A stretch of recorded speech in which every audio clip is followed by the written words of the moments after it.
Welcome to OET Answers. As an OET aspirant, you may frequently experience a problem to clearly understand something during reading, listening, writing, and speaking subtests. This problem is vocabulary.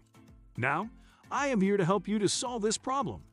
In this series, I'll be teaching you the commonly used vocabularies in all modules of Occupational English Test.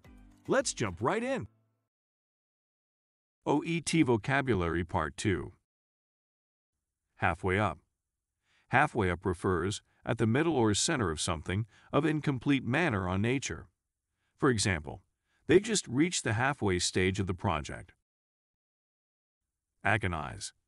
If you agonize over something, you feel very anxious about it and spend a long time thinking about it. For example, all the time they agonized and prayed. Supple. If something is supple, it can be easily bent and move without stiffness.